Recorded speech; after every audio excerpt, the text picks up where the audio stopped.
हर बाज की जिंदगी में बढ़ती उम्र के मोड़ पर एक ऐसा समय आता है जहां उसके सामने पहले दो रास्ते सरल और तुरंत समाधान देने वाले होते हैं, वहीं तीसरा रास्ता कठिन और पीड़ा देने वाला होता है। लेकिन बाज पीड़ा चुनता है और यहीं से शुरू होता है बाज का पुनर्जन्म। तो स्वागत है आपका आस्तिक स्पिरिचुअल सीक्रेट्स में।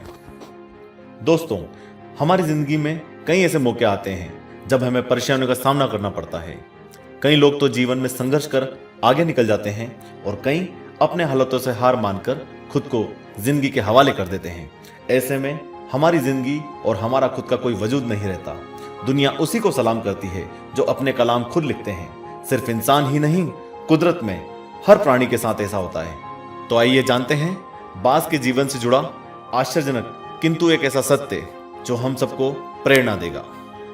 बाज लगभग 70 वर्ष जीता है, परंतु अपने जीवन के 40वें वर्ष में आते आते उसे एक महत्वपूर्ण निर्णय लेना पड़ता है।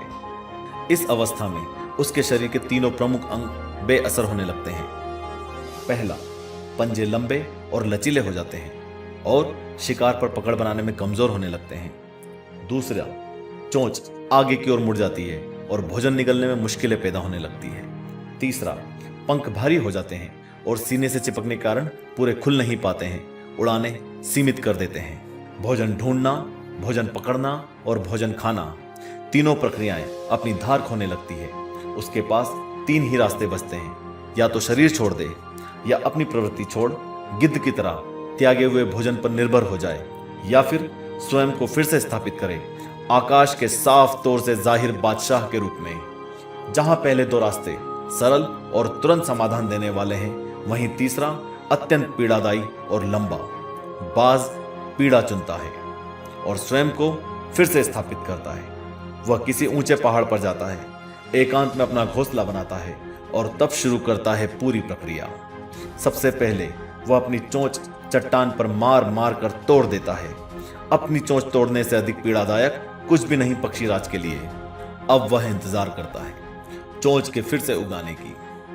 उसके बाद वह अपने पंजे भी उसी प्रकार तोड़ देता है और इंतजार करता है पंजों के दोबारा उगाने का। नई चोंच और पंजे आने के बाद वह अपने भारी पंखों को एक एक कर नोच कर निकालता है और प्रतीक्षा करता है पंखों की पुनः उगाने का। 150 दिन की पीड़ा और इंतजार, और तब उसे मिलती है वही भव्य और ऊंची उड़ान, पहले जैसी नहीं। इस पुनर्स्थापना के बाद वह 30 साल और जीता है, ऊर्जा, सम्मान और गरिमा के साथ। आपने कई बार यह सुना होगा कि भगवान भी उसी मदद करते हैं जो अपनी मदद करता है। आज आपको इसकी मिसाल मिल गई होगी। जैसे बाज संघर्ष करता है 150 दिन तक और भगवान उसका संघर्ष बेकार नहीं जाने देते, उसको नई जिंदगी देकर। कुदरत हमें सिखाने बैठी है, पंजे पकड़ के प्रतीक है, चोंच सक्रियता की और पंख कल्पना को स्थापित करते हैं। इच्छा हालातों पर काबू रखने की, सक्रियता स्वयं के अस्तित्व की गरिमा बनाए रखने की, कल्पना जीवन में कुछ नयापन बनाए रखने की। इच्छा, सक्रियता और कल्पना तीनों के तीनों निर्बल पड़ने लगते हैं। हम में भी 40 तक आते आते हमारा व्यक्तित्व ही ढीला पड़ने लगता है। आधे जीवन में ही जीवन खत्म होने जैसा लगता है। उत्साह, आकांक्षा, ऊर्जा नीचे की ओर जाने लगती है। हमारे पास भी कई विकल्प होते हैं, कुछ सरल और तुरंत, कुछ पीड़ादायी। हमें भी अपने जीवन की मजबूरी भरे अति लचीलेपन को त्याग कर काबू दिखाना होगा, बाज के पंजों की तरह। हमें भी आलस पैदा करने वाली वक्र मानसिकता को त्याग कर ऊर्जा से भरी सक्रियता दिखानी होगी, बाज की चोंच की तरह। हमें भी भूतकाल में जकड़े अस्तित्व के भारीपन को त्याग कर कल्पना की आजाद उड़ानें भरनी होंगी, बाज के पंखों की तरह।